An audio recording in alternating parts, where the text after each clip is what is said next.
All right, guys. Yeah, as an entrepreneur, I want to start out with just saying, as an entrepreneur, like you're going to run into problems, and how you manage those problems is going to determine how well you're going to perform as an entrepreneur.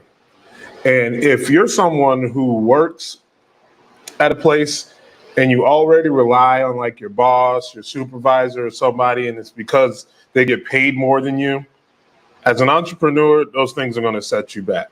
I say all that is because I intended on starting this live stream at 8, and for an hour and a half, I was figuring out why I couldn't live stream as much as I wanted to.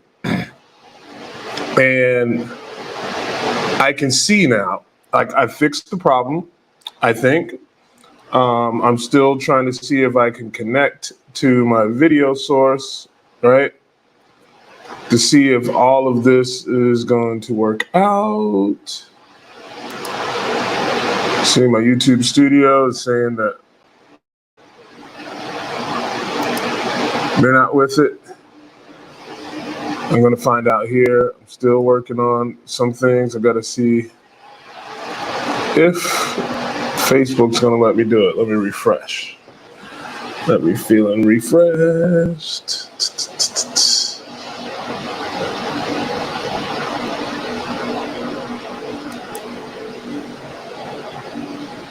Are we ending the stream or what's up?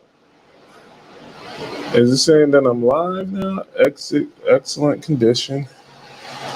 All right, so I'm definitely live on YouTube, right? And now let's see if I'm popping on IG.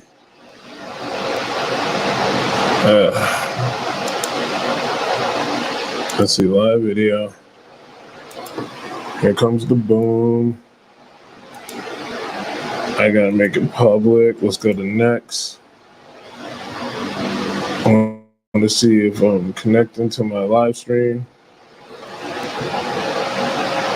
And I should be.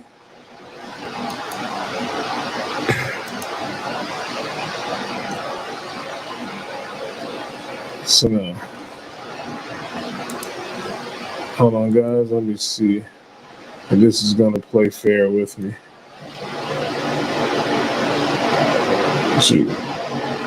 So I'm already connected there.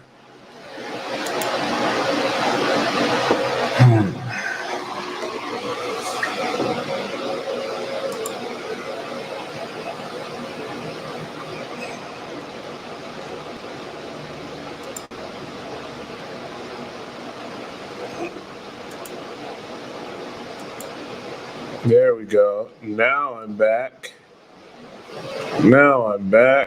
Let me see. So I'm back now. So this one's working. So now I want to do this. Default microphone is the Capture 3.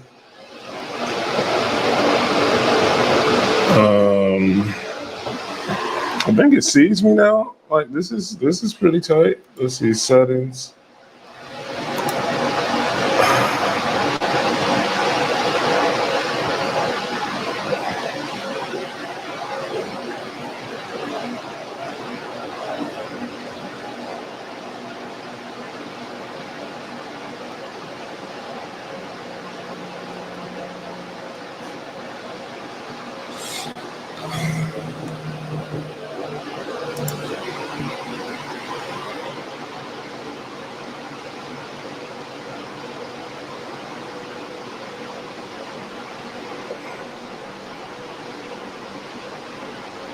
So it's saying I'm live right now. Am I live?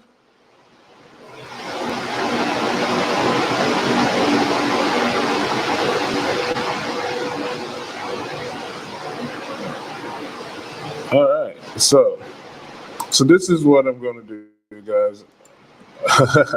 Thank you for bearing with me. I'm going to repurpose and re-edit this, guys. Just let me tighten up some loose ends here. I want to print something out.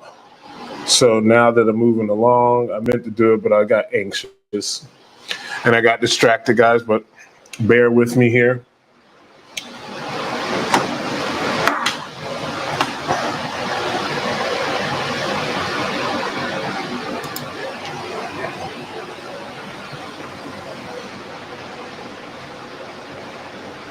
guys. So,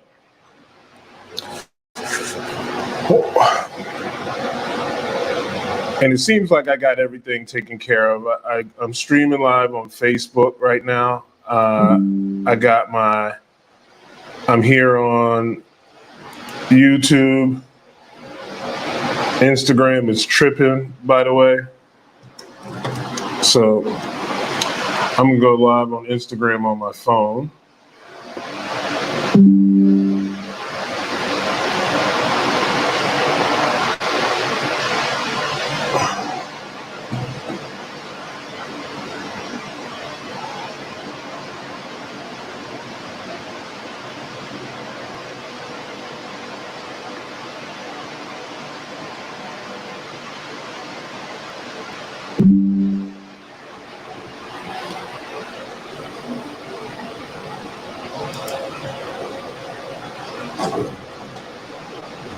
There we go. So we finally did it.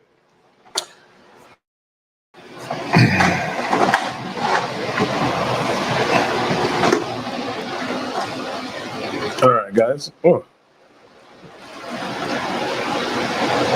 This is about those live streams that I promised that I'm going to make it tighten up a little better. I'm going to get.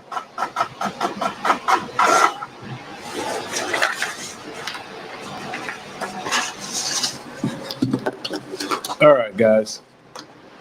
Now I'm all ready to go. I'm up on Instagram, up on Facebook, up on YouTube, guys. All right, guys. So how's it going? For those of you who've been patiently waiting for the live stream of the century, thank you guys so much for your patience and your time. But I promise to make sure that I'm giving you guys a bunch of value today, right? All right, or tonight. I know many of you guys are probably watching the NBA Finals and the Mavs and the Celtics. But tonight, what I want to talk about is, first and foremost, my name is Michael James. I am the founder of the Fourth Eye Visions and the Fourth Eye Visions Academy. What this is what this live stream is based around, is going to be me introducing you guys all into how can you guys thrive and make money in the fourth industrial revolution. Now, I know that anybody that follows me on social media knows that I'm no stranger to talking about cryptocurrency. Now, although I am all in on it, I don't expect everyone to actually be all in on cryptocurrency. But the one thing I also want you to understand is that the World Economic Forum has already this plan in motion to digitize everything and usher in the fourth industrial revolution. So what I want to start with now is identifying what are the key agendas of the fourth industrial revolution. Now, the reason why this is important, right, is because we don't understand that we're in the middle of the fourth industrial revolution. The fourth industrial revolution, now what I'm going to do is I'm going to share it, right? Because what you need to understand first are what's an industrial revolution, right? So I'm going to go to screen share here, right? And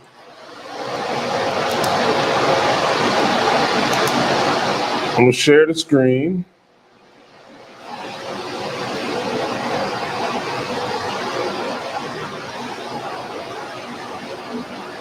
And then I'm going to go entire screen, if it lets me.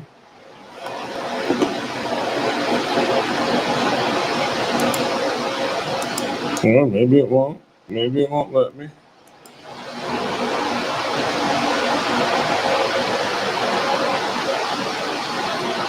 Let's share the whole window. There we go. All right, guys. So now,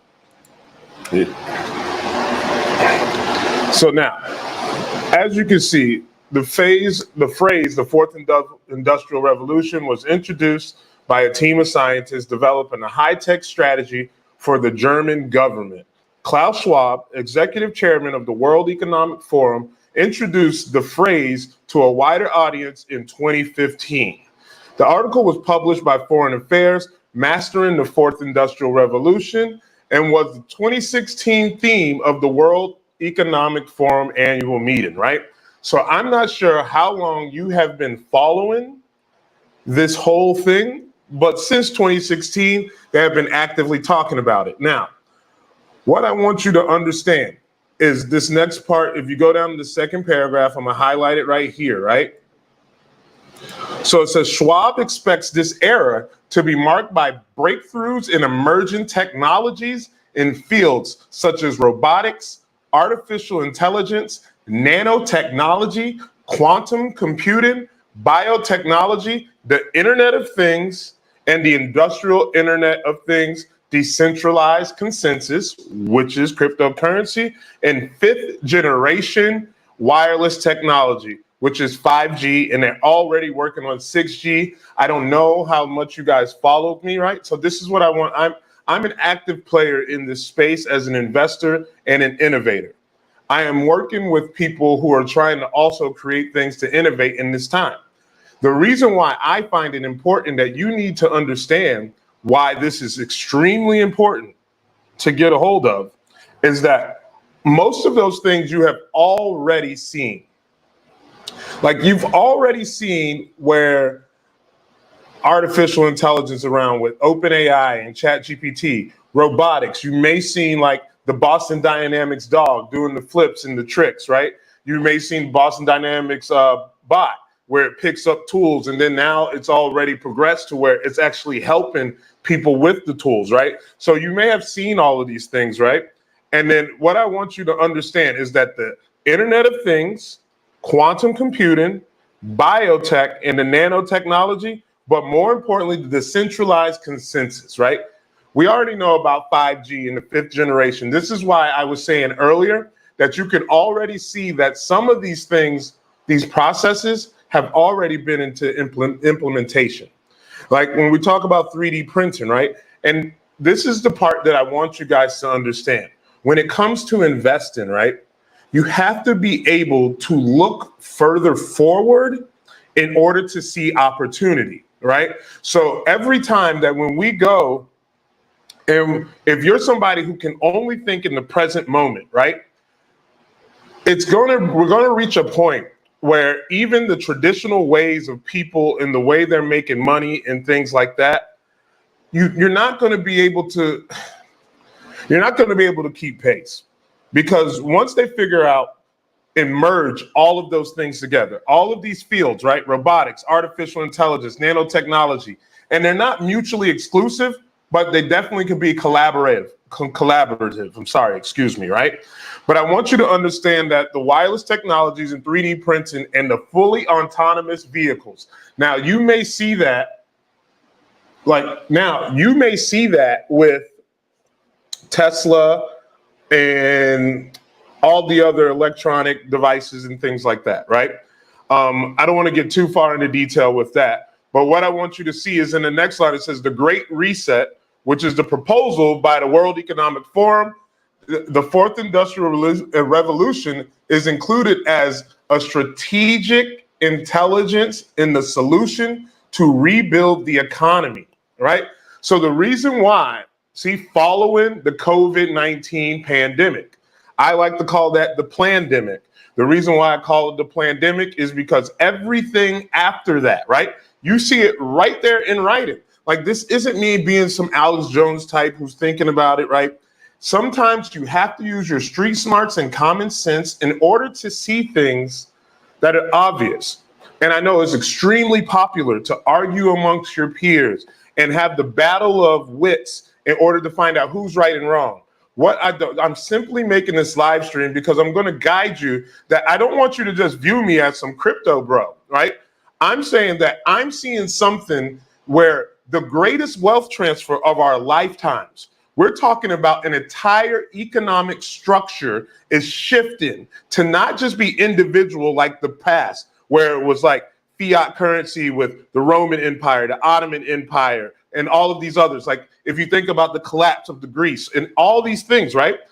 You may be somebody who's financially free now in US dollars, and you may be fiscally poor when this transition goes through because you didn't make the right investments in the transition into this wealth transfer, which I believe is going to be a two-class system of the significantly opulent and just the people that are suffering. And what I'm trying to say is I'm not saying that I can control the narrative or that I will control the narrative, right? I'm trying to say you need to understand that these processes are in order, right? This isn't some alarmist thing. I'm trying to get you to understand that the way you're going to catch this wave, right?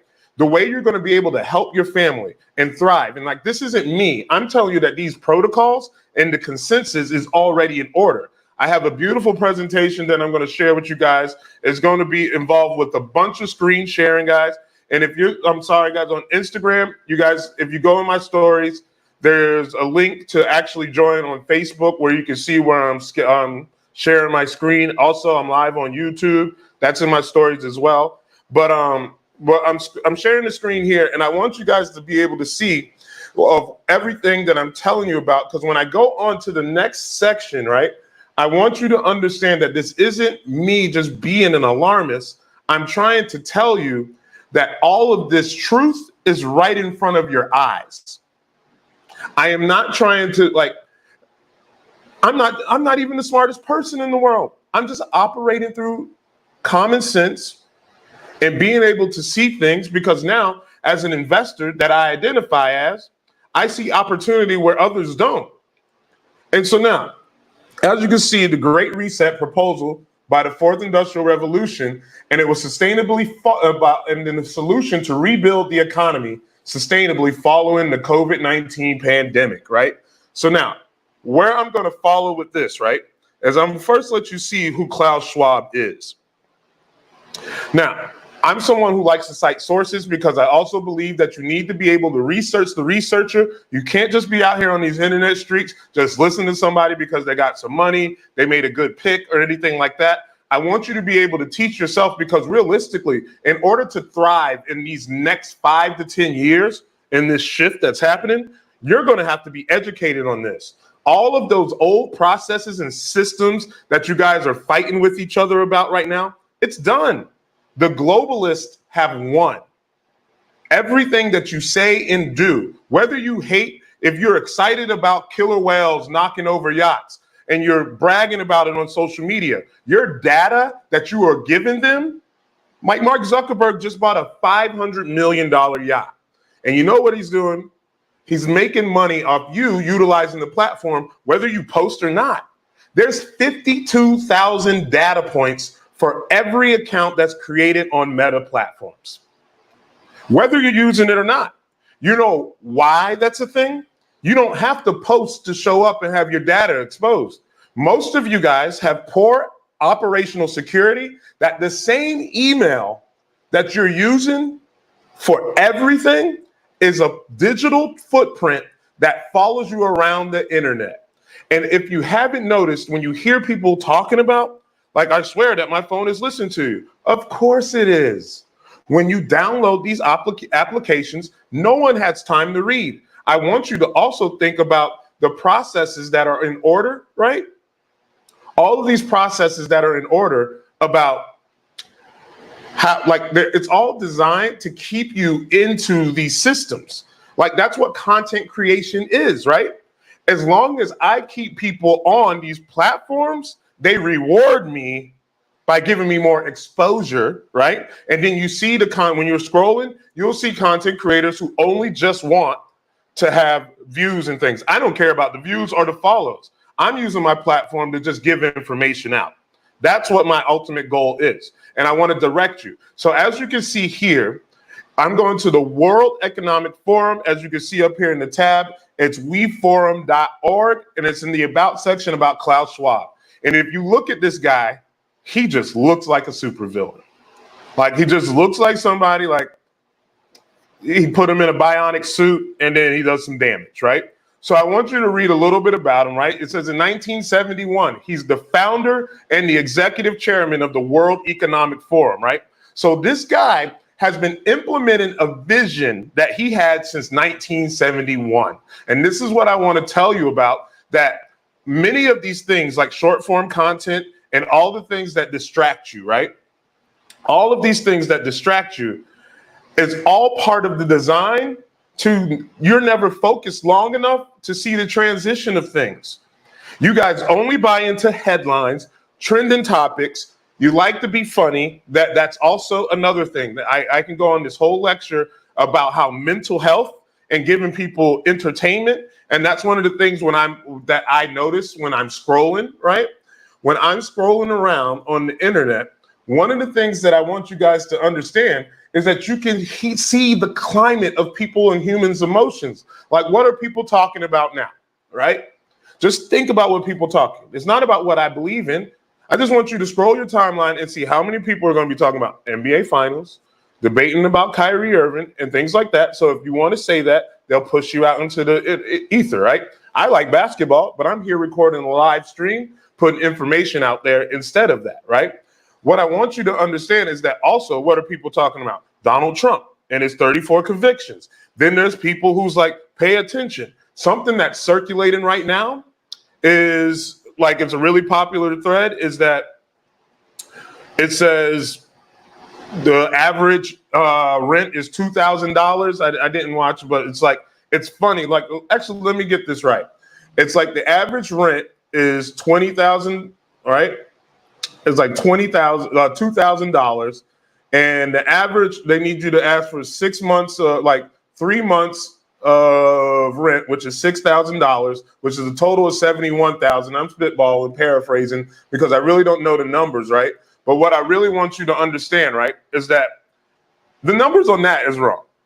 An average and a median are two different things. If you someone who does finance and economy, it's the same thing. I just recently shared a post where I was personally talking about how, right? So let me stop sharing right now. And then, so I just recently shared a post where I was trying to tell you guys that I didn't say anything. I just posted it. There was people who live in Brevard County. I've already checked when Palm Bay does like down payment assistance, right? So while they're doing down payment assistance, and I want you to listen to what I'm trying to say, that if you are somebody who just only scrolls the internet and that's your main source of entertainment, right? That is the trap that is keeping you inside of the matrix. Because you're not realizing that the median income, right? So an average is taking everyone's income and then dividing it, right? The median is a collaboration of all of those averages and then getting one set goal, which is more accurate to what the average pay is, right? Because, you know, we have some engineers that are pulling in 6 figures, right? This is one of the biggest places ever. We have a lot of people in the military that's also here, right? So now when it comes to understanding this whole process, right, is that if you don't start realizing that all of this is just a distraction. Like, I was somebody who was trying to tell people about the people on the submarine. Like, I have no idea what they were doing, right? I have no idea what they were doing, what they were running from, or if they were running from it. Maybe they actually did pass on this ship. But the one thing I'm trying to tell you is if you're going on a legendary trip, historical, not many people go down to see the Titanic. There's also somebody else who's going to do it, right? The idea is that it's like the same thing I'm trying to say, that there's this huge battle with education, right? And then like there's people, like it's easy for people who are adults, right, to say that education isn't important and money isn't everything. See, I believe that all of our problems can be solved with education. If you can properly find the infrastructure to properly pay the educators, the people who are passionate about it, right? And then these are the things, because education is what every civilization thrives off of. I'm a college dropout. I'm not saying this because like the student loan debt. I'm saying student loans is predatory lending. What they did was like the capitalist, right, has monetized the education system, that it's actually destroyed our education system.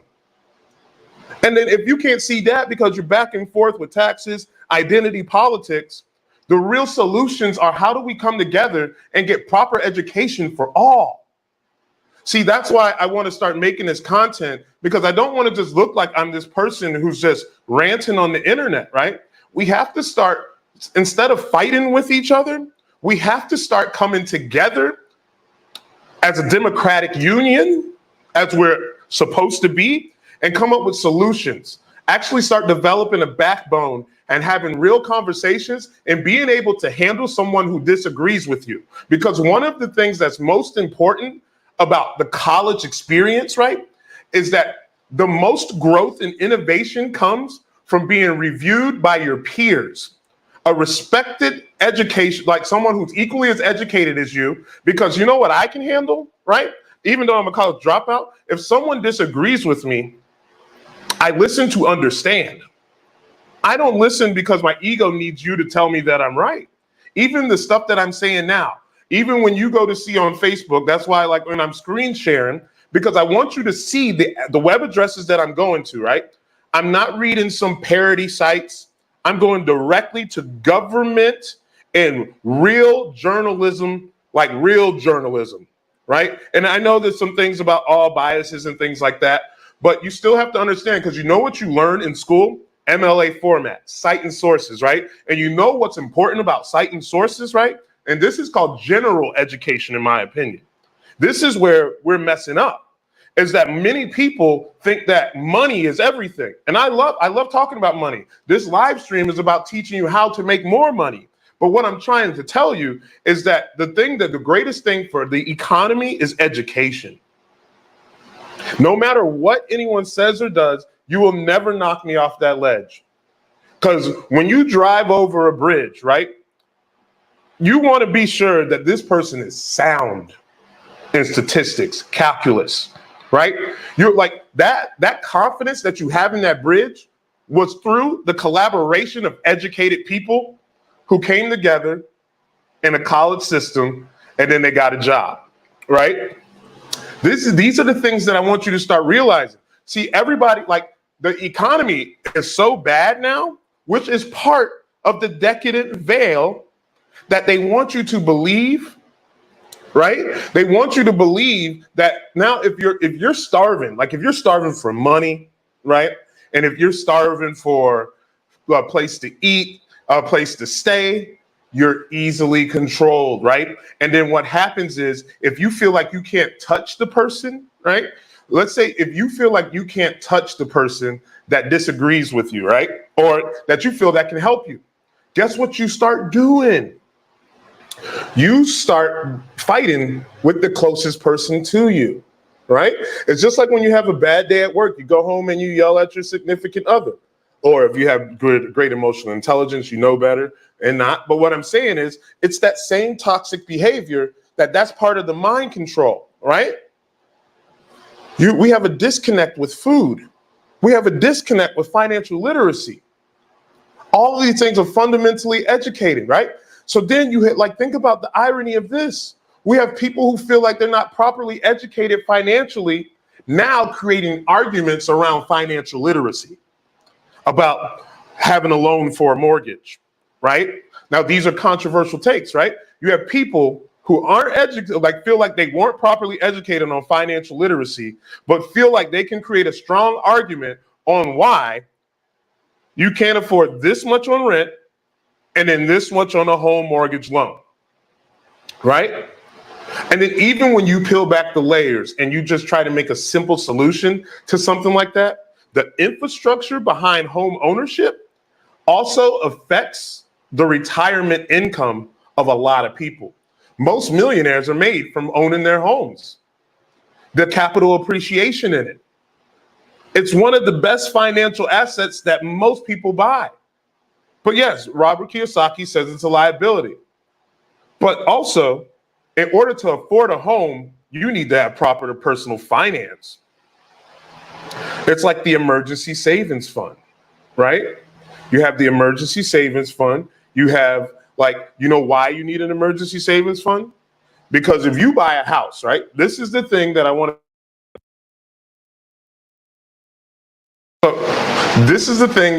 to tell you guys about, right? About the whole mortgage versus rent thing. And this is my hot take on this, right? When you go to rent a house, you're dependent on your landlord keeping up the big things. if your water heater goes out, right? If the plumbing, someone flushes a toy down your toilet, right? It gets backed up. It starts coming up through the drain, right? Then if you have all these other things in places and implement, like emergencies, your refrigerator goes out, your stove goes out, right? Your washer and dryer breaks down. You got an electrical outlet, right? The sprinkler system goes bad. All of those things cost money. And when you are renting, you don't have to pay those things. Your landlord is required to take care of it. The point that I'm trying to tell you is if you don't have the financial responsibility in order to have the resources in case of the emergency, home ownership may not be best for you. Because you know what else happens? Like if you get behind on rent, you have a process of an eviction notice, right? If you get behind on your mortgage, right, the bank will come and get you out of there. Now, you may have more time than you would if you were inside of an apartment or someone's house and things like that and going through the process, right? But you have to understand these things aren't mutually exclusive and it's not black and white. See, the reason why I'm saying this is because you have to have the proper financial literacy in order to have the credible argument. I know a lot of people think that a lot of stuff is hands-on and learn as you go, right? But this is what I'm saying, where the education would help. That if you guys started having these conversations, right? Go and check and see what go and see what the pre-qualifications are. Actually, go dream a little bit. One of my friends, she's a mortgage broker and a realtor. And she always talks about how she doesn't care about pre-qualification.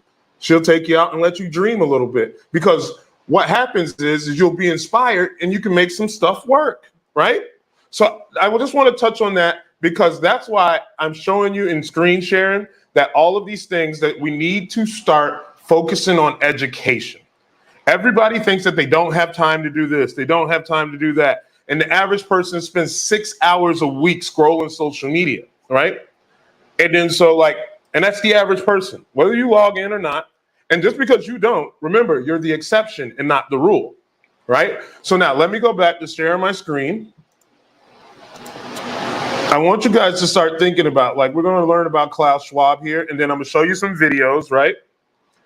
And so now, see, he's the co-founder, right? So in 1971, he founded the World Economic Forum, right?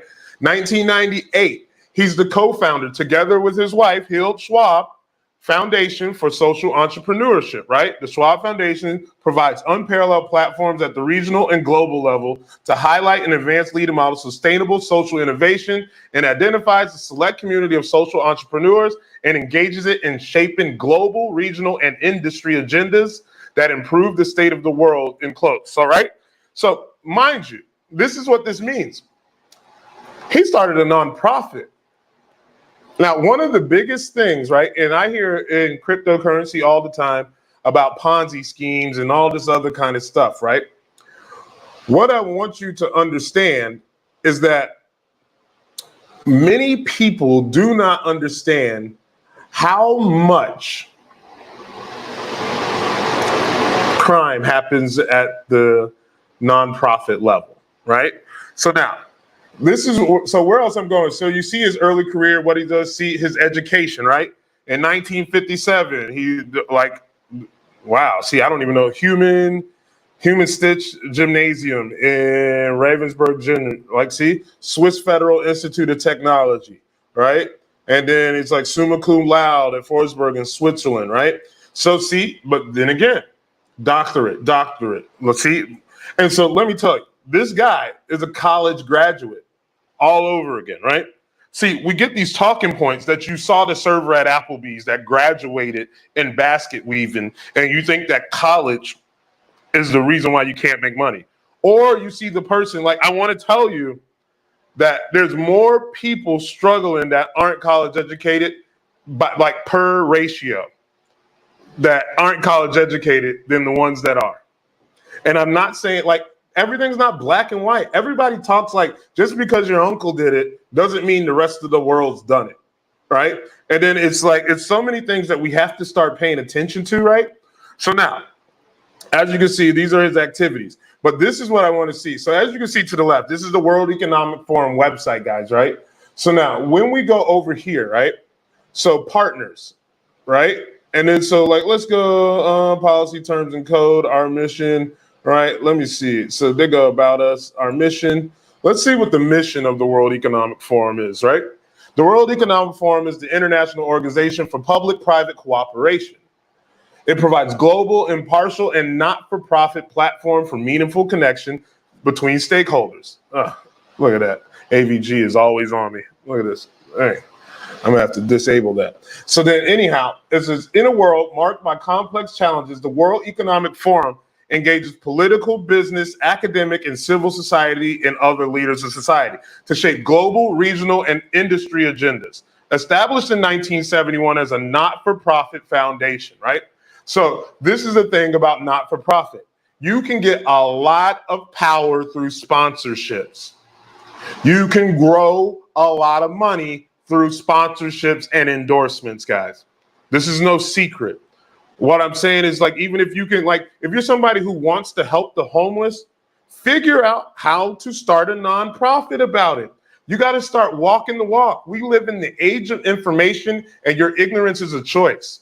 You live in the era where you have the most abundant resources that any human has ever had, ever in the history of time, and you're still sitting here arguing with people on what that person should do with the money, when you can see that they're always donating to nonprofits.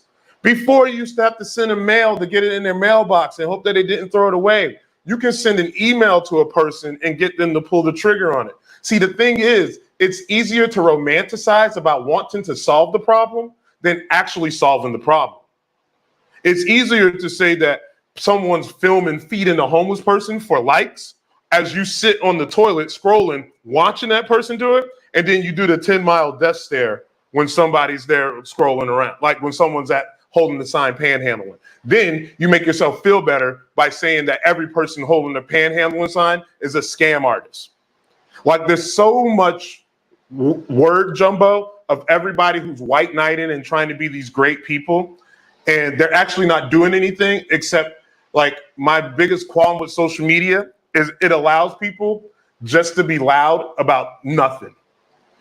Like, trolling is a thing. Like, I know there's people who love trolling and stuff like that, but there's people who log on to the internet to troll people, then complain about money. Why don't you try to do something of service instead of trying to tell people down? You want to get out of debt? Start doing something with social media. Go live, start talking about things you care about. All right, that's it. That's all you got to do. So now, the other part that I wanted to show you guys, right? We're going to go down here to partners, right? And I think it's going to send me on another link, right? So it's like partners, because this is why this is important, right? Because I'm going somewhere with this. Our partners, right? Global innovators, unicorns. See, a partnership, right? So now, as you can see, you can go to B here, right? We go to B, because you know what I'm looking for, all right? No. Let's see, strategic partnership. Let's go. I forgot where it was at. Bear with me here, guys. But see, this is what you have to do. There it is. So look at these partners right here in B, right? These are all like Bridgewater and Associates. That's Ray Dalio. Like, they have real money backing them. This is the smart money. This is what I'm trying to tell you about cryptocurrency and everything else. Look, Barclays, BlackRock, Boston Consulting Group, Bank of America, right? These are strategic partners with the World Economic Forum, and these are just the B's, right? Look at that. Adecco, Amazon, Aramco, AIG, Alibaba. These are the partners with the World Economic Forum. What I'm trying to tell you is these guys have power and resources. Imagine the data collectively they actually have. That's why, instead of just complaining about them, how to play the game to compete with them. How can you live? Because this is why I'm saying they already won. What are you going to do? Break up all of those partnerships? You think that your vote and everyone coming together with torches is going to stop those partnerships? No. Power by numbers. This is what I'm trying to tell you guys. If you guys go look at these partnerships, right? And when you see these things, and this is what I'm trying to tell people, like the writing's on the wall. I'm not just sitting here saying this stuff. Like when I tell you these guys have real deep pockets, real money, not this fake mumbo jumbo stuff, right? Like this is like, we're talking AIG, Adecco, Aramco. These are oil tycoons in Saudi Arabia. This is what I'm talking about. Like I'm putting it right here in front of you guys. Like, and then when I tell you about these investments that you need to make, like I can't give you financial advice. I'm not a financial advisor, but I can tell you I'm doing really well right now off these investments. And the only thing I can do is tell you what I know. And now I'm doing it by showing you this, right? And then this is the thing, right? So now let's go back down to B, because we're going to click on BlackRock. And there's a reason why I'm clicking on BlackRock, right? Because when I show you this video of Larry Fink and what he's saying, right? Look, this is BlackRock is a global leader in investment management, risk management, advisory services for institutional and retail clients. That means they're burning the candle from both ends, right? GameStop hodl. And then so anyhow, is that so then it's like if you see exchange, see iShares, exchange traded funds, or other pooled investment vehicles, BlackRock offers risk management, advisory, and enterprise investment systems to a broad base of institutional investors, right? So now, this is what I'm trying to tell you, right? So look at this guy. Look at this guy. See, BlackRock contributors, right? You got Ann Ackerley. She's the head of the retirement group, right? So now, see, Casey Boas, his picture's not showing up for some reason, right? But here it is, Lawrence D. Fink, the chairman and chief executive officer, right? So the point that I'm trying to tell you here, right, is this is the World Economic Forum. Larry Fink, follow the money, right? And then so this is what I'm trying to tell you. If you're not following the money, right? Because like my homeboy there, he's talking about GameStop. You guys should have been buying GameStop the whole time. You have been paid just like homeboy is. $400 million because he was buying because he wasn't waiting for his own tweet to show up. That's what I'm talking about. But anyhow, this is what I'm saying. And the reason why you need the confidence to keep buying, right, is that if you see these things, right? So this is why when you see me talk about institutional investors, right, I want you to look, I'll highlight it. Institutional, BlackRock is a global leader in investment management, risk management, and advisory services for institutional and retail clients. It's right there in writing, right? Then you go down to see the contributors to the World Economic Forum. Why is this important, right? This is why I'm telling you that the globalists already won. The guy who's managing, see how this woman here is the head of the retirement group? The people who is managing your 401ks and your IRAs are partners with the World Economic Forum. They got you by the huevos. You see what, like, and like, this isn't a bad thing.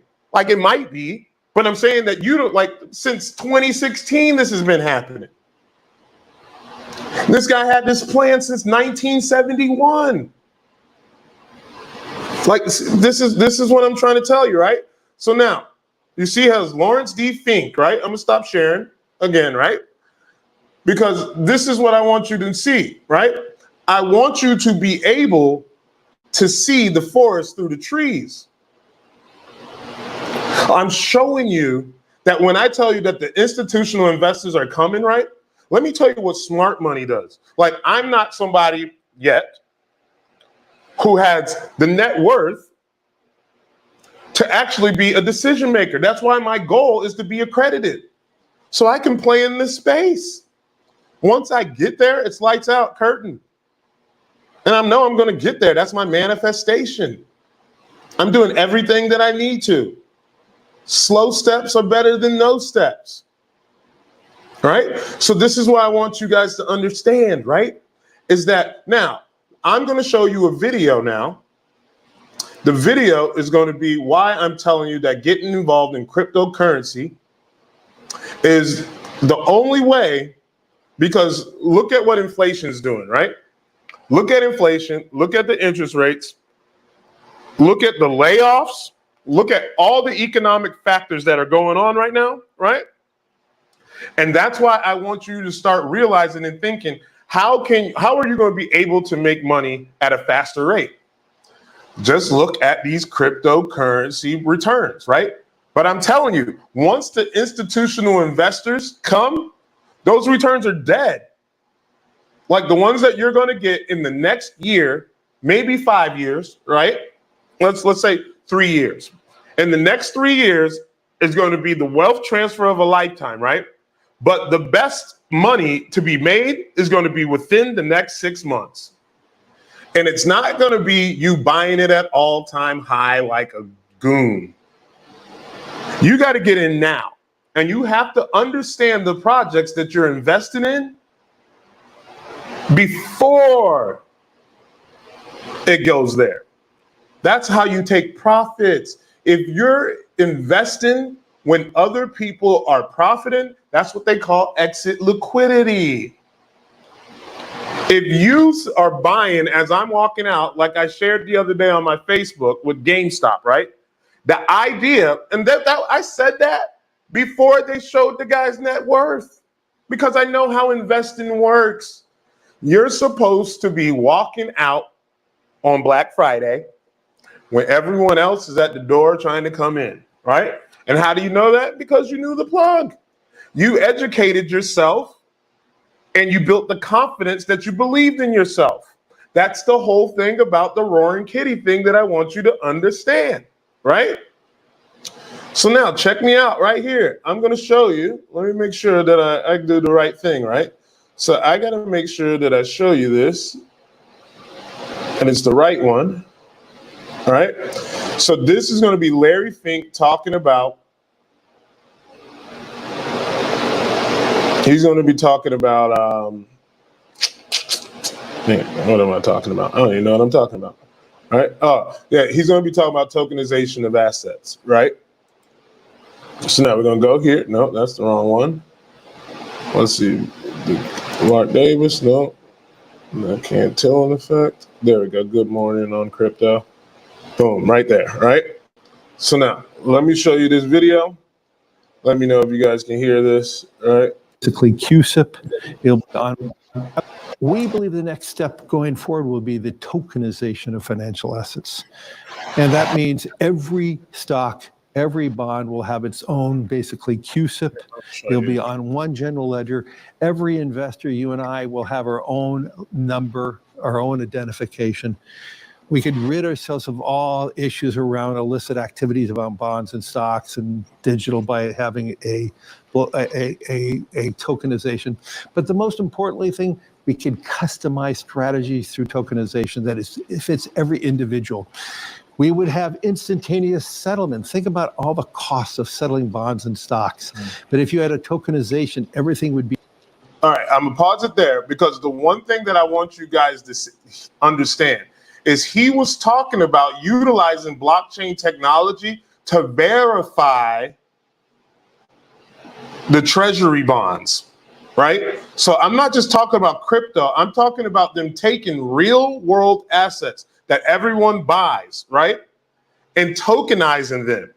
The next clip that I'm going to show you, right, is going to be this guy who I showed you on the World Economic Forum, right? And he's a partner. They're already doing the things that I told you that they told you, not me. I'm just saying that I'm listening to these guys and you guys are sitting here going back between Brandon and Trump, right? And then you're the ones who are actually going to be left behind, that you guys don't realize that all of you guys are going to have the same thing in common. The same people who crap on me about this crypto stuff, I'm not going to feel sorry for people. I've learned over trying to educate people on how little I actually like people. And if you don't like that, I like people, but I like a small few. I used to think I liked everybody, but I don't. Be But immediate let because me it's just bring it back cost for you. of settling bonds and stocks. But if you had a tokenization, everything would be immediate because it's just a line item. And so we believe this is a technological transformation for financial assets. I believe if you want to talk about voting and voting choice and all the things, if we know every moment who is the owner of that stock and it's now time to vote. So now, right there is terrifying. Like now it's an election year. I want to tell you, they're going to utilize. So when I tell you guys, right, that your driver's license, your social security, like I just sound like a crypto bro, but I'm telling you, I'm well versed in the technology.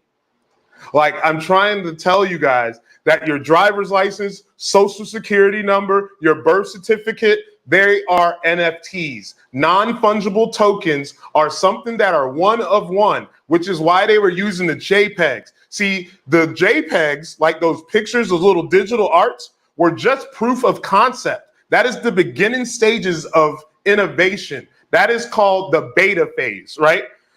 Can you authenticate that I'm the owner of this, right? And you do that using smart contracts, right? And then I just remembered a video that I should have pulled up, but I don't want to deal with it now. But there's a video of Jamie Dimon, right? And he's just completely crapping on Bitcoin, right? But as I made previous videos, that he double talks.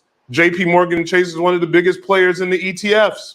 Like, and I'm just saying, like you guys, like you're arguing, like I said earlier in this live, guys, I don't argue with people who are financially illiterate. I was once financially illiterate, but I chose to actually educate myself financially, and it's paying off massively.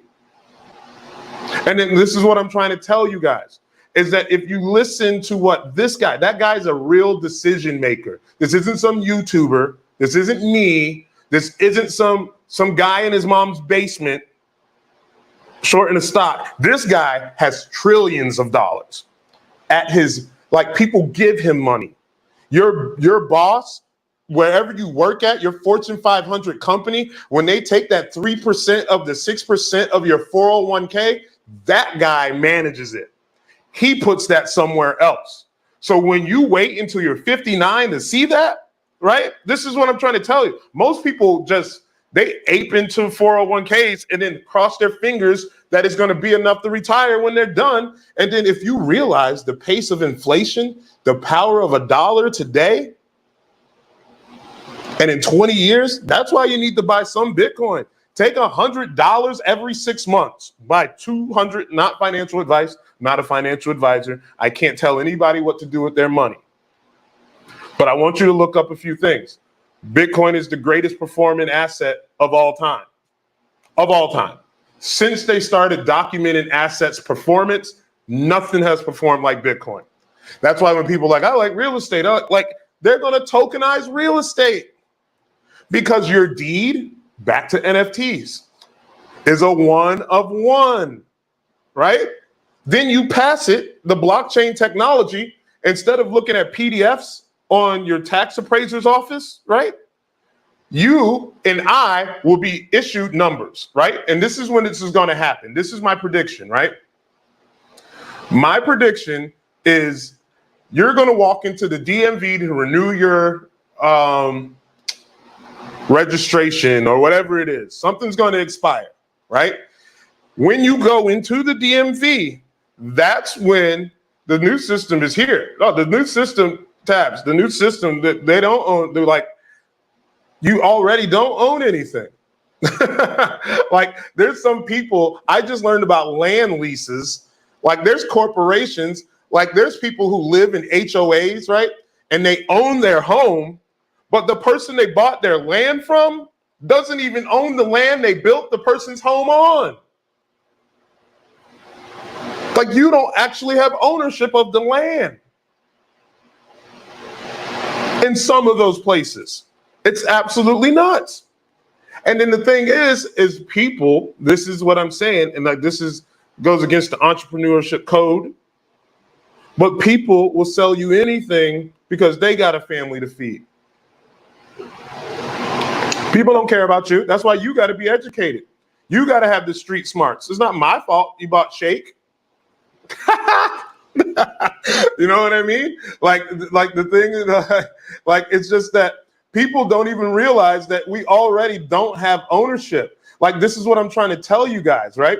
Is that the tokenization of all this stuff, I know I just sound like a crypto bro, right? But I'm a crypto bro because I know what it enabled me to do.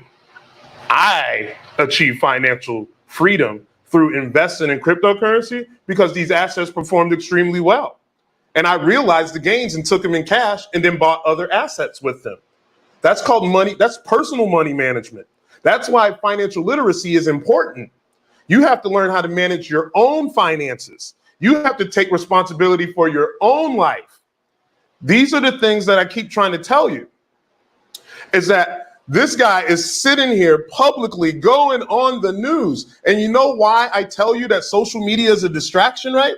This guy is on a live news station and most people cut cable, right? Just think about this, how they're fiscally controlling you, right? You cut the cable.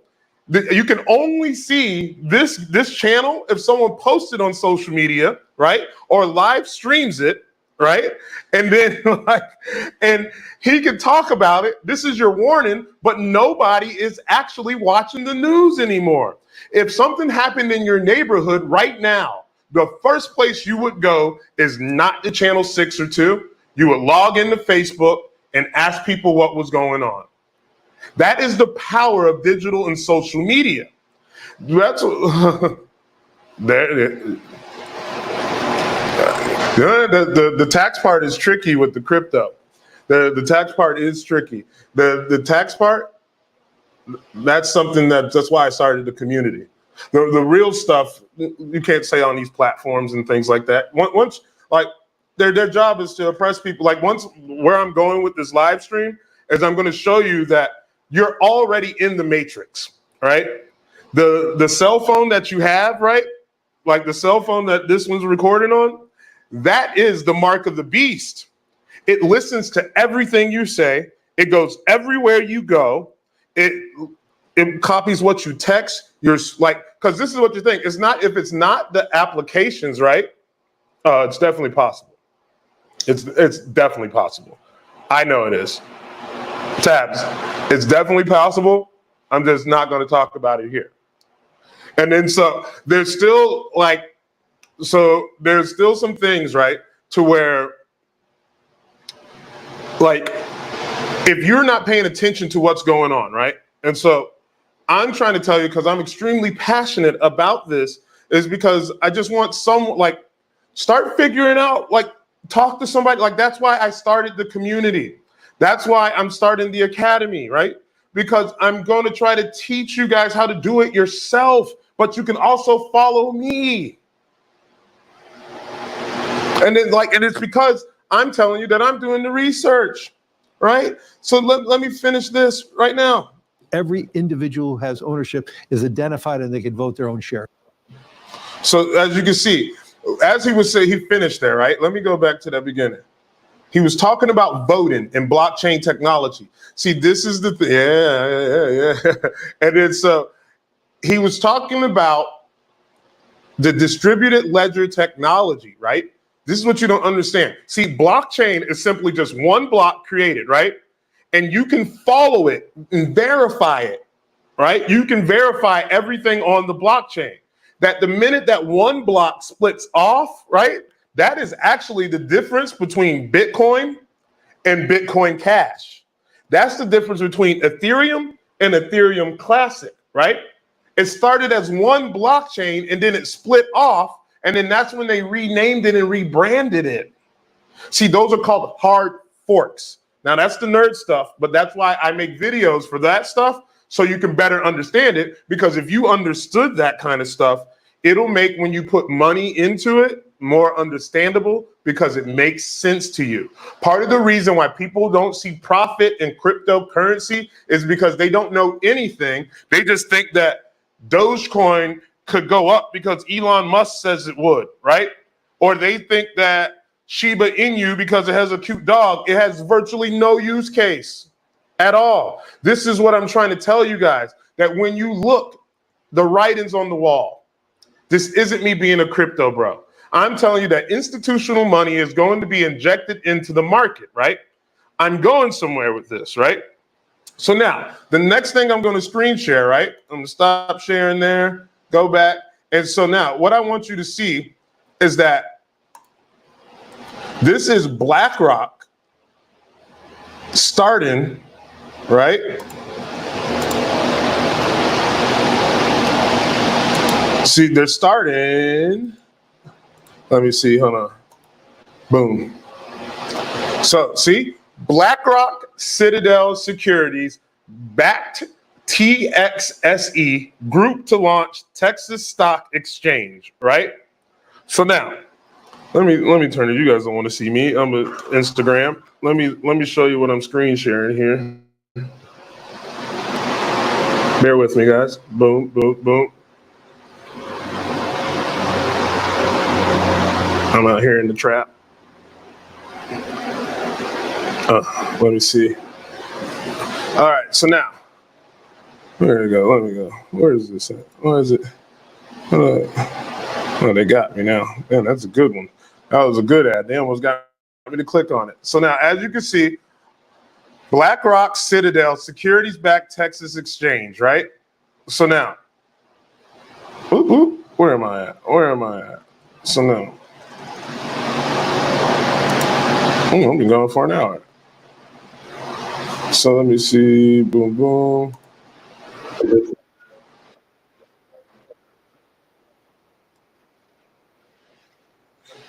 There we go. So sorry, guys. I'm over here tripping. Let me see. Let me go back to my boom, boom.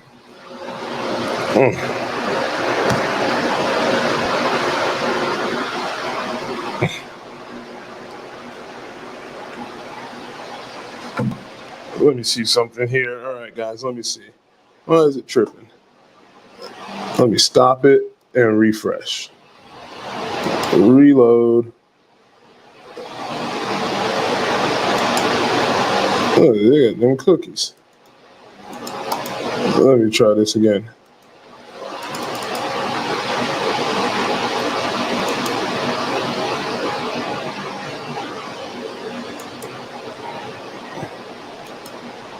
There we go. All right.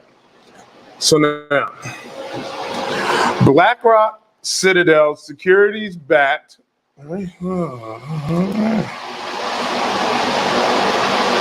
Reuters is one of my favorite sites. I don't know. They're not as biased as most.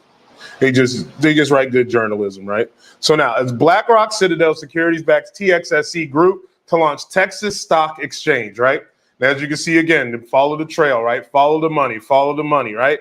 We got BlackRock, right? So now, as you can see, it says TXE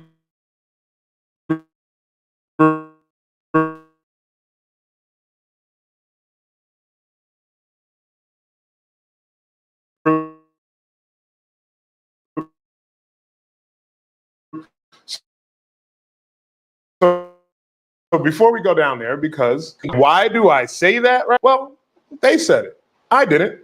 They did, right? So now look at this, right? TXE Group, backed by BlackRock, a Citadel Security, plans to launch the Texas Stock Exchange in Dallas, going up against established New York-centric exchange. So now this is where I want to make my point, right? So I'm gonna do it again. Let me go back. See, I got it, because when I edit this, I want this to be my reel, right? When I tell you that this is the greatest wealth transfer of our lifetime, right? You are currently living in a time period, right? Like they have tried to do this before, right? But now this one will be pulled off because now they passed the Bitcoin ETF, they passed the Ethereum ETF, and you start to think now, what else has the same kind of makeup that can do it? Chainlink, I'm gonna tell you. But what I want to tell you is that now when I talk about wealth transfer, because they're issuing a new world order. It's a new world, a new day. This is what I'm trying to tell you, right? So if they're going to start a new stock exchange to challenge the old way, because one of the reasons why I started investing in cryptocurrency was when I first started getting started in investing, I was curious about investing. And then I realized that I knew just as much about the stock exchange as I knew about cryptocurrency. And I just thought that why don't I just grow as an investor with this new thing? I'm going to be 60, 70 years old and telling people the story of how I was just in the right place at the right time and made the right decision. That's Warren Buffett's story. He touched his first billion at 60. I'm going for it. I'm going for it. Maybe even sooner. Yeah. And then so I'm 100% into that. And then so the thing that I'm trying to tell you guys, right, is that you have to start realizing the obvious before it's obvious to everyone else. Time and time again, these things are just going to be happening, but you're never going to get enough. We're going to die. My children are going to die, and maybe even my great-grandchildren will die before they ever see anything that gives you the opportunity like this. And then, not to be dark about it, all of this tech stuff is eventually going to go to one way. Because this is what I want to show you, right? So first, let's go back to this black. Let me close this door on this, right? I want to close the door on this. So now I'm going to screen share again. Tabs, you should go to Facebook. You can see the screen share. And then let's see. Boom, boom, boom. Screen share. Boom. Back again. So remember, I started out last time trying to tell you that this is going to be on the blockchain, right? And why do I say that? And why is this cooked there? I was like, why is that thing so good, right? So now it says the exchange, which has raised about $120 million, plans to file registration documents with the U.S. Securities Exchange and the SEC to start operating as a national securities exchange later this year. All right. So now a rebound in capital markets has sent a plethora of companies from within and outside the United States scrambling to list their stocks, creating more opportunities for indexes. Right. So now competition is always good, and this is not competition to be taken lightly. JJ Keenan, CEO of IG North America, big bank stuff, right? President of online banker Tasty Trade. That said, a lot of other players have tried it, and it's hard to open an exchange at the end of the day, right? Major regional stock exchanges, including the Philadelphia Stock Exchange, the Boston Stock Exchange, and the Chicago Stock Exchange, merged into either the NASDAQ or the NYSE after the U.S. Securities and Exchange Commission introduced laws that gave preference to automated trading platforms, right? So now that is the first step, because this is why I wanted to talk about this, right? Is that automated, that shift to the NASDAQ and the New York Stock Exchange was already a shift, right? Now what? The NASDAQ hit all-time highs, right? Automated traded platforms. No more handing the cards out, right? It's difficult to take meaningful market shares from incumbents for trading and listing. That right there, that line, right? Now, this is just speculation on my end. Man, all these pop-ups, right? So this is speculation on my end, but you got to have your own ideas and your own thoughts. That's why when I have this community, right? This is why I'm starting the community, because if you have some ideas and some feedback that after reading this, like maybe no one's presented this to you before, and maybe I have, maybe you have something that you never presented to me, and together we grow together, right? This is why the collaboration of community is important, right? But this is my take. it is difficult to take meaningful market shares from incumbents for trade-ins and listings, right? So what that means, why do I think that's an opportunity, and why do I think that's associated to an opportunity for blockchain, right?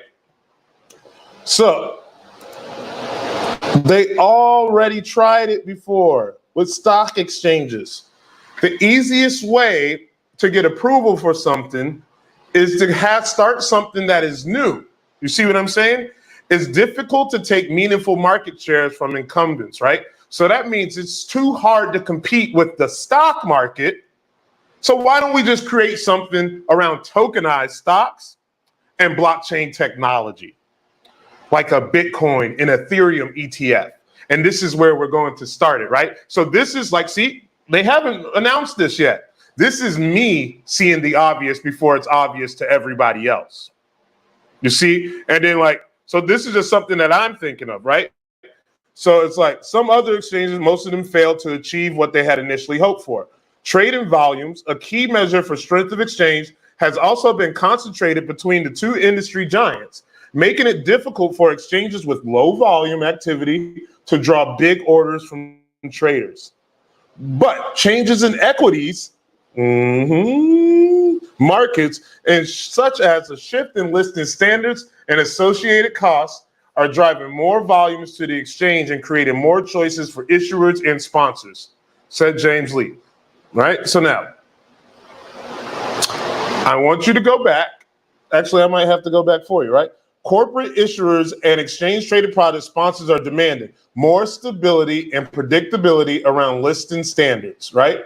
Let me go back. Guess who's back? Back again. JD's back. Tell a friend. So now, I want to show you this, right? I started late and I'm still going, guys. This is what's up. I'm here for you. I'm here for it. All right? So now, look at this. I'm going to go back to what he said.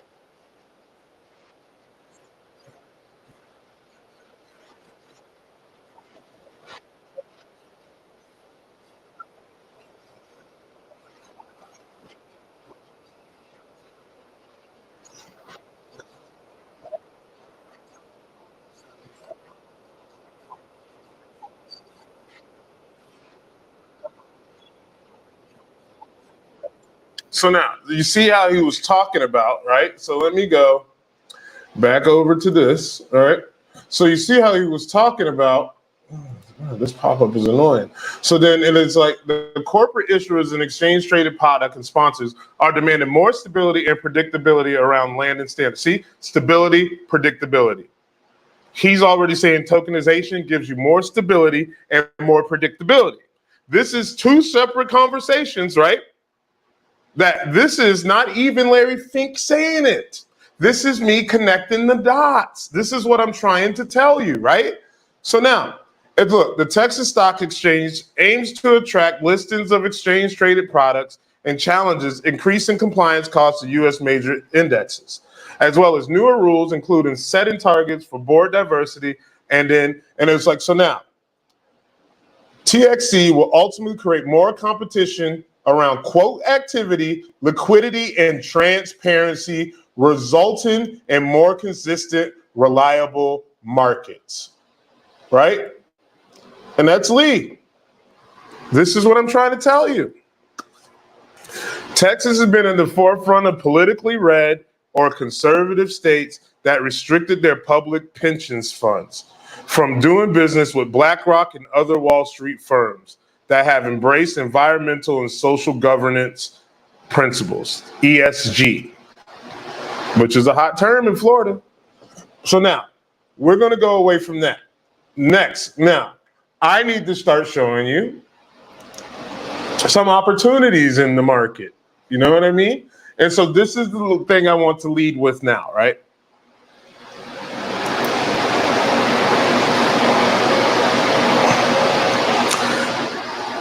This is the most important thing ever, right? The Cant-Tillon effect. This is an uneven effect of inflation has on good and assets in the economy, right? So this is the one, I like this one. I got two sources on this, right? So the Cant-Tillon effect is why this is the greatest wealth transfer of all time. This is how this stuff works. But see, in the age of information, ignorance is a choice. This is what I'm trying to tell you, is that if you don't start understanding that, look, like Richard Cantillon, right? That money is not as neutral as we think. So the Cantillon effect, or Cantillon, I don't know how people pronounce that. I say the Cantillon, let's say that's his name. That's what they say, Richard Cantillon. First suggested that in 1755, that money is not as neutral as we think. He argued that money injection, what we could consider inflationary policies, may not change an economy's output over the long term. However, the process of readjustment affects different sectors of the economy differently. This analysis is known as the Cant-Tillon effect. The Cant-Tillon's original thesis outlines how rising prices affect different sectors at different times and suggests that time difference effectively acts as a taxing mechanism. In other words, the first sectors to receive the newly created money enjoy higher profits and they pay as their pay increases, right? So this is why inflation rewards entrepreneurs and investors and corporations, right? If you're not either of the three, you're on the outside of the Cantillon effect, right? So that's why I also have this.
So the reason why I shared that, right, is because I want you to understand that this is the greatest wealth transfer of all time. The Cantillon effect is people that are closest to these things. This is why I say the age of information, ignorance is a choice. See, now we have the resources. The one thing that really kept the ultra wealthy away from the not so ultra wealthy, well, the not wealthy, because I still believe we're going to a two-class system. I also see that what they're doing in the World Economic Forum, like this lady, 100% says that she can't wait to be a cyborg, right? And they're already having these conversations in Davos in 2020. So that when you think that I'm just a crypto bro, let me tell you, I know some things, right? So anyhow, this is what I want to show you, right? First, I'm going to show you Ondo Finance, right?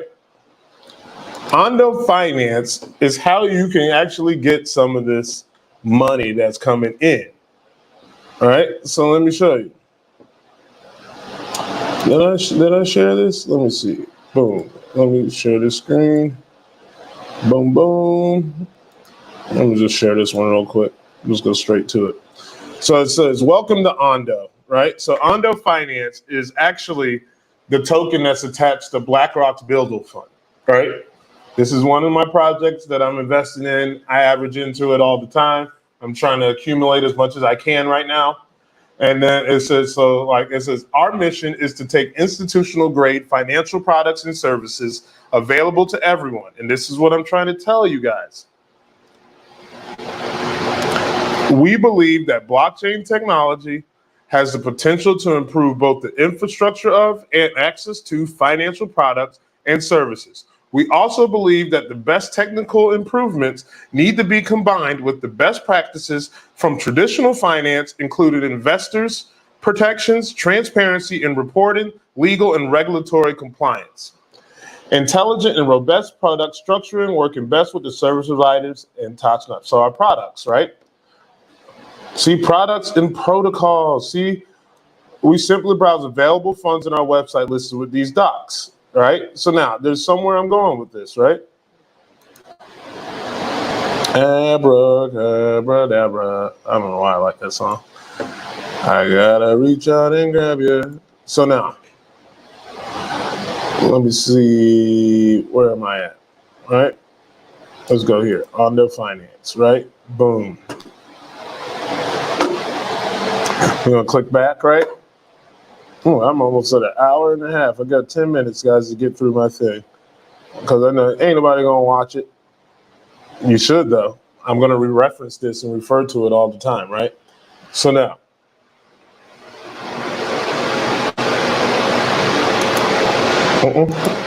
that's the one. So now, see, institutional grade, see, institutional. Pay attention to the key words, guys. Institutional grade finance, now on chain. Ondo is building the next generation of financial infrastructure, right?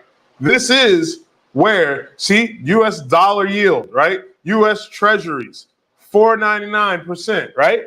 They already have the tokenization of assets already on chain, and it's Ondo. Yo, let me tell you guys, they already have this on chain, and it's Ondo. Ondo is where they're going to dump all that money at. See, this is where I'm trying to show you, I'm trying to put you on game here, right? This is what I want you to see, right? I want you to see this. Now, they didn't let me open this up the last time, but let me see if they let me do it this time. All right, so now they're going to probably count this as twice. Let me see, but let me share this with you, all right? So now, I'm on borrowed time.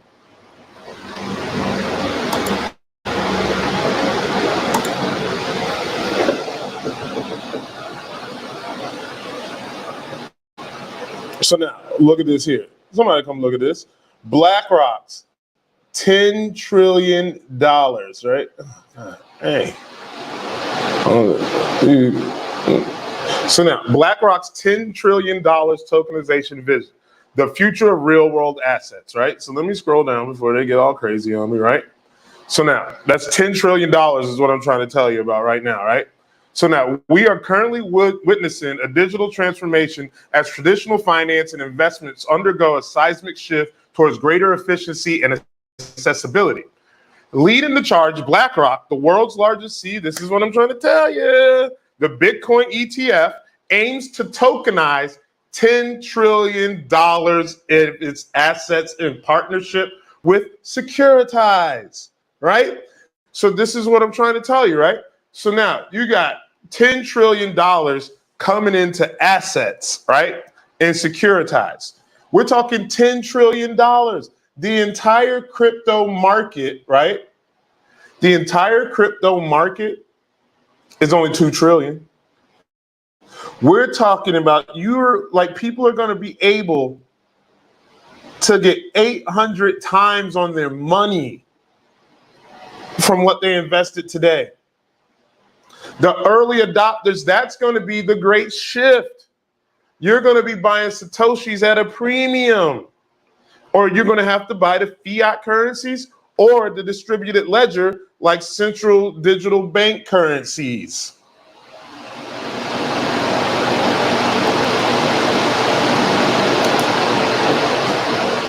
Right? So now, what they trying to do? All right. ViewTableForce.com. There we go. So now, watch. So now, $10 trillion in assets, right? Securitized, CEO, right? So now, let me stop sharing. I'm going to go back. I got to show you a new one. See, you have to start looking at these things, right? Like, this is why you guys need to join my community. This is why you need to be in Visionary Village. See, I will talk to you guys about this every day. I'm going to record this video, and I'm going to put this in the Visionary Village. This is for you guys to watch. Hour and a half of me trying to convince you that you need to start getting involved in this cryptocurrency stuff.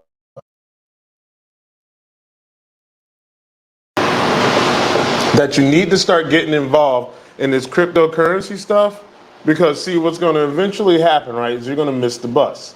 But now let me show you some weird stuff, right? Let me get weird on you guys, right? I want to show you about this World Economic Forum and the stuff that they're doing, guys. It's absolutely nuts, right? Look at this. Somebody, won't you look at this? This lady says she wants to be a cyborg. She wants to be a cyborg. Hear me out.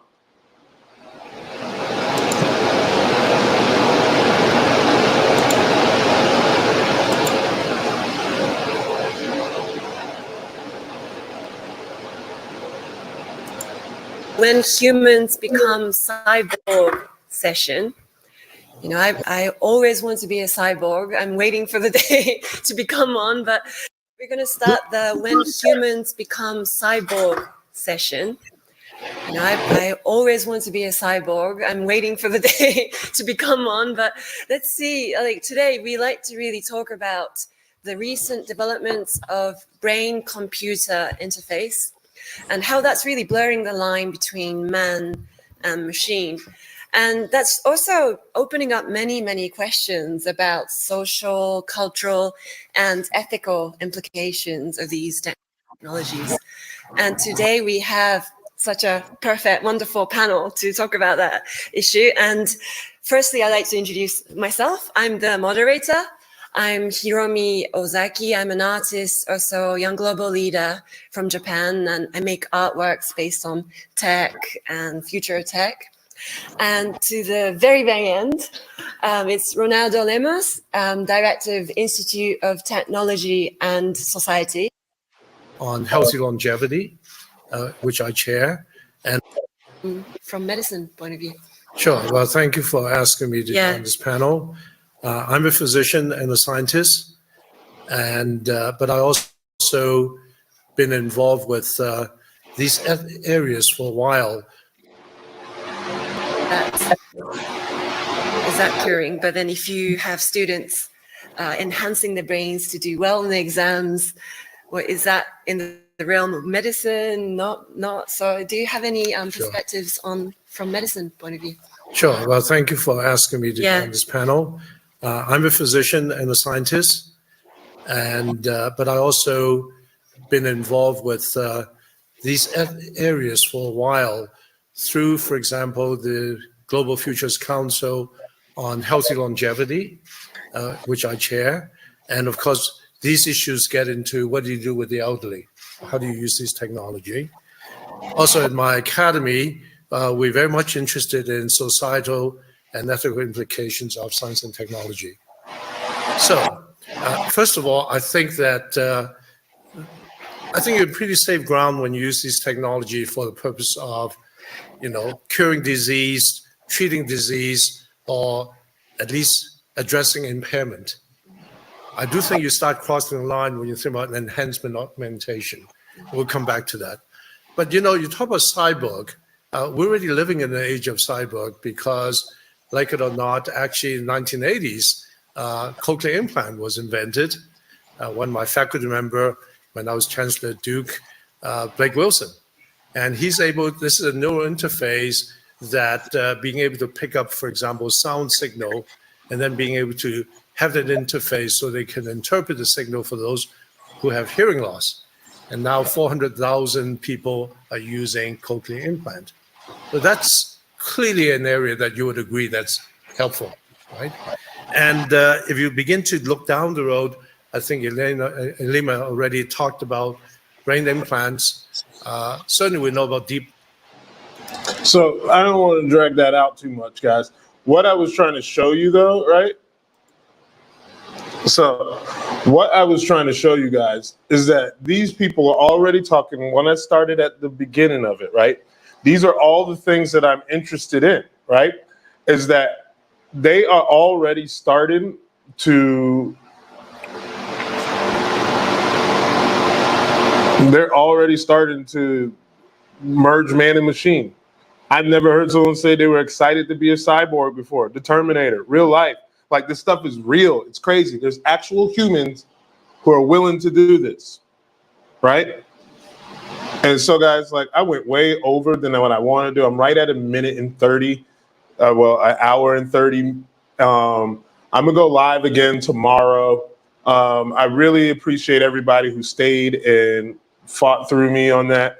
I was a little late on it, but guys, again, my name is Michael James. I'm the founder of the Fourth Eye Vision. If you're somebody who likes to get started invested in cryptocurrency, you want to see the opportunity and thrive in this fourth industrial revolution, I myself has achieved financial freedom through investing in crypto. I have over a multi-million-dollar portfolio.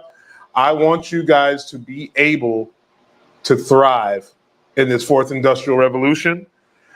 And I put together the Fourth Eye Visions Academy so I can educate you. And I also have my private group, the Visionary Village, where you'll be able to invest with me. You'll also be able to see my strategies, the things I'm invested in, and more importantly, knowing my exit strategy. I will help you learn risk tolerance, how to set up everything properly, so you can understand how to navigate in these foreign times, guys. So with that being said, guys, thank you so much for listening, and you guys have a great evening.